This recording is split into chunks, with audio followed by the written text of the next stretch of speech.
How's it going, you guys? It's Scott with Everyday Home Repair. Now, replacing or repairing a roof is pretty much a project all of us are going to take on sooner or later as a homeowner. Whether you want to take that on completely by yourself as a DIY project or hire it out, it is good to have an understanding of the basic supplies and materials you're going to need, and specifically how much are those going to cost. So I'll run you through different scenarios with this actual detached garage roof that we're swapping out today, give you the materials and supplies cost if you're just going to be doing that as a DIY project, and show you the actual process. And then what about hiring it out, or maybe some type of hybrid in the middle, accounting for labor and other costs like the disposal fee if you're tearing off the old roof. So let's jump into it and get to work on this detached garage roof. So first up, we're just going to do the tear off of all the old asphalt shingles and underlayment. Now this one does have two layers on it. We have the architectural shingles on top and then a 3-tab underneath that. So both of those got to go, and we're working the back side here, dumping the material into a 7x14 dump trailer. Now this goes all pretty quickly, but you want to make sure you get all the nails removed and also address any damage. Here you can see on the inside of the garage, I do have some mold and some water spots. So that means some of the decking does need to be removed.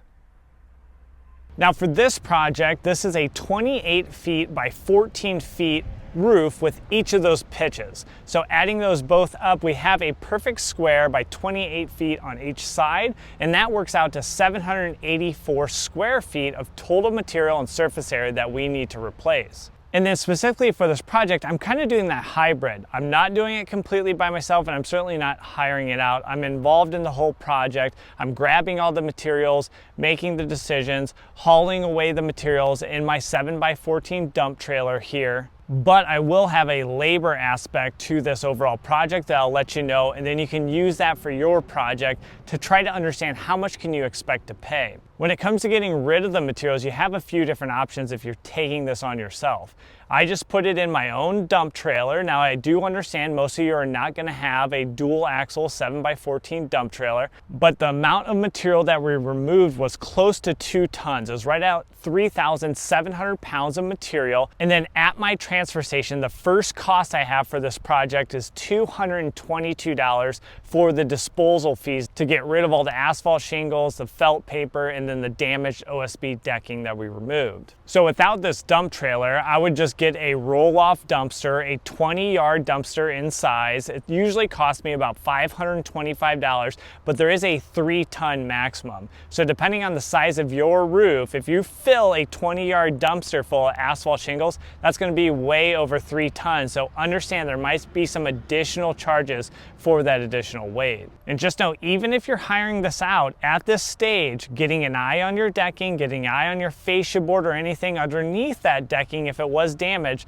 it's great to see that now so you can be clear that you want everything that's damaged replaced, because if you don't do that, the underlayment's going to go right back on the new asphalt shingles, and they're just going to go about the next job. So make sure you're at least paying attention during that job to make sure you get the finished product you're looking for. And specifically on this detached garage roof, I needed 6 sheets of OSB to replace some of the damage that was on this decking. Now this was only 1/2 inch. I would recommend that you use at least 5/8 if you have the choice. Here I was just matching everything up, so I really didn't have a great choice. Now you see that white aluminum perimeter, that is a drip edge that's going all the way around the perimeter. And then we'll move on to the ice and water barrier and the underlayment. But I'm going to give you a closer look of some of these components so you know what to expect on your own roof. And then a high-level overview of just some of the materials that you would expect to have to purchase and use. You're going to have drip edge. That's going to be aluminum drip edge, and that's going to be surrounding the entire perimeter of your roof. You're going to start off with an ice and water barrier here at the bottom, and then you'd start to get your underlayment you see at the top. Now in the past you'd use like a 15 or a 30 pound felt paper or tar paper. Now they have this synthetic paper. I do prefer that for a little more cost. Additionally, you'll get the plastic cap nails to hold down your ice and water barrier, to hold down your underlayment, and then you do want to get starter strips. So before you put your asphalt shingles up, you will be placing your starter strips around the whole perimeter of your roof line. And I'll point you at the end of this video, if you are going to take this on DIY yourself, the Excellent Labor has a really good hour-long video walking you through each of these steps. So you really understand, does the ice and water barrier go over the drip edge? How far does it go? And it gives you a lot more of the details if you're going to actually take this project on. So now we'll go ahead and put our starter strips on and then start putting all the shingles up, and then we'll be done.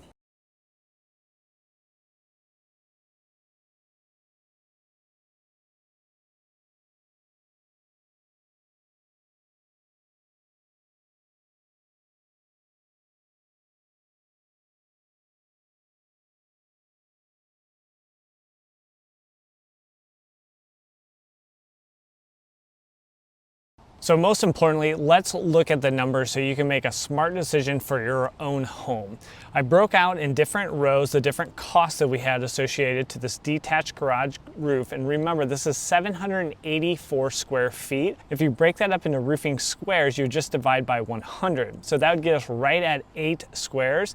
Now, depending on the complexity of your roof, you might need a little more buffer, and you should probably go up to 9 square for your materials just to make sure you have enough, and a few extras for any repairs down the road. I did use 9 squares to get my materials, and so that is what I'm going to be using into this calculation of getting cost per roofing square. Now, if you look at this table, I'll have 3 columns. The first column is DIY. That's totally doing it yourself. You're going to have disposal fee and some material costs associated. The middle one is what I did, and that's called a hybrid. That's when you're involved. Maybe you're using some of your own equipment, maybe you have some of your own knowledge, but really on the labor part, you have some guys helping you out, which is exactly what I did for this project. And then full pro side, that is hiring this out. What can you expect to pay? And you'll see that premium in there for just kind of really being completely hands-off. Seeing these costs, if we go through the first line item, the disposal fee, if you're doing a DIY, I'm assuming you're getting a 20-yard dumpster. So that is going to be a higher cost. And actually the hybrid and pro is a lower cost. Now, would the pro charge you a little bit more? Possibly, but I just put that at the cost that I paid, which was $222 at the transfer station. Now, the materials, the decking, that was the OSB sheets that I needed to get, the drip edge, the underlayment, nails, shingles, obviously being your largest expense. I went with Owens Corning, and specifically their Duration series. I picked those up from Menards, and that's just a standard architectural shingle. Add in a little bit of a delivery charge, and then on the DIY side, I had a total cost of $2,267. That's if you did all the labor yourself and you had a trailer. I'm not even putting any rental in there for renting a trailer. That is the cost. What that works out to is $252 per roofing square, and that is completely DIY side. Now, what I actually paid, and I highlighted that in blue because I had $825 of additional labor to actually put the roof on. So for my cost, it was $2,789, and that is a $310 per roofing square. That dollar per roofing square is key because now you can measure out your roof, figure out how many roofing squares you have, and then apply these similar numbers to get an idea of what you're facing for your own project. And then if I hired it out as a pro, and this was based off of 2 different quotes that I got in my area, but I did carry over those line items so it made sense, and then just made up the difference in the labor pro row on this spreadsheet. So that would come out to about $4,400, which was the average of the 2 quotes I got. And that would be $485 per roofing square. But let me know what you guys think. Which path would you take, and which path have you taken in the past, and what was your associated cost? How much did you save? In this case, you're saving about $2,000 if you do that by yourself, DIY, compared to hiring it out. So it might actually be worth your time if you're comfortable doing this type of project. Now, if you need more actual details on how to do this and way more detail how to properly install these asphalt shingles, check out this video right here, and my buddy, the Excellent Laborer, will walk you through the complete process, and he does a fantastic job to really help you out as a DIYer. So thanks for joining me on this video, and we'll catch you on that next one. Take care.